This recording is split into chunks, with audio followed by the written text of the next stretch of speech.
Krishna. Welcome to the first video of the channel. I have tried to paint on a huge canvas for the first time. And first of all, I would like to consider these as darshans, not just a painting, because I am no one who can paint the divine couple. Also, Srila Prabhupada used to say that these paintings has the power to enlighten one's spiritual vision. So I have started to paint and outline the composition of the painting. So the composition is such that Srimati Radharani and Shri Krishna are performing their pastimes under a tree, and in the background there is waterfalls of Govardhan. So I have started to paint the trees first, and to paint the trees it is such that we have to go from lighter to darker tone. Once that is done, I have started to paint the rocks of the waterfalls. So it's very easy, as you can mix black, white, green, blue, burnt umber and burnt sienna, and you have to make that shade which perfectly matches the rocks. From white color I have created a shade so that the rocks get the brightness, and we have to decide a point from where the sunlight is coming, so that we get an idea that from where the leaves are getting the light tone. So let me just tell you that the trees of Govardhan are of different types. There are different types of trees like Kadamba, Tamar and Champak trees, which are full of flowers and they are so captivating. So the theme is like that the background is full of trees, bushes and different type of flowers and everything, which will define that this is Vrindavan. You have to create the shades of the color, and then you have to apply on canvas and to see what is the final product looks like. So once the background was done, I started to paint Shri Krishna.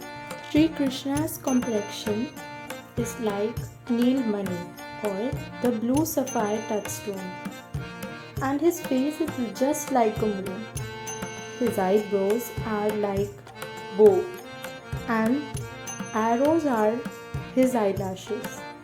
And when he glances, that's truly captivating and all attractive. His lips are like bimba fruit, which are crimson red, and always smiling. He has broad shoulders, and there is Vajanti Mala of 5 types of flower around his neck.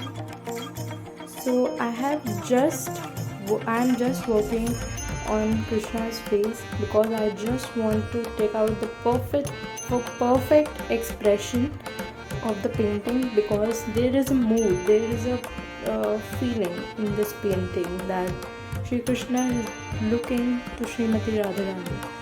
So you just need to mix colors and just apply the color on canvas, then you only get to know the idea that which color is coming, because these are the same shades which I am applying. It's just the matter of the using technique of the brush. It's just that, nothing much. So once that is done, I have just painted the hands of Krishna, and the paints I'm using are acrylic paints, so it's very easy to handle them on canvas, because once you have created a mistake, you can retry and redo and correct that mistake. That's a benefit in acrylic paints. So I have started to paint the whole figure of Shri Krishna, and once I am done, I am going to finally complete the Krishna's complexion.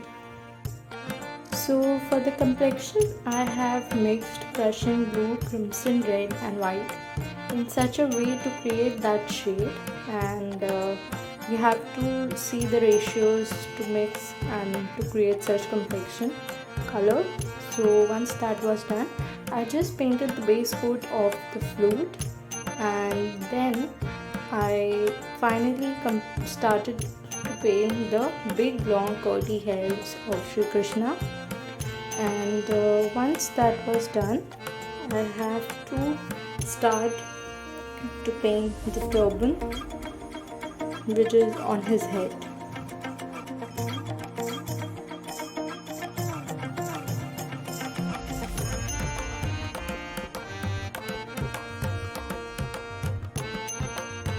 For the turban, you have to mix multiple colors like burnt sienna, crimson red, blue.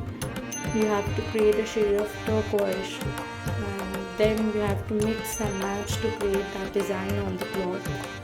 And then you have to create the creases of the cloth to make the pleats as he is wearing, so that you have to make an idea of that how it will look. And to create some brightness, to create highlights, you always use white, and from a light-handed brush you just give a stroke and you are good to go. And once that is done, I have completed the Krishna's portrait. Now Srimati Radharani is wearing a blue sari which will depict the Krishna's face or Krishna, and her face is of complexion of a molten golden complexion, and she is looking towards Shyam Sundar and she is smiling with absolute transcendental bliss. Okay, so she is wearing a chandrika on her forehead which is facing towards Sri Krishna, and there is a glow on her cheeks and she is looking very charming and pleasing. Her eyes are just looking to Sri Krishna, and Sri Krishna is playing flute. So seeing both of them together, I have just painted a peacock at the end, and after completing the portrait, this is the final look.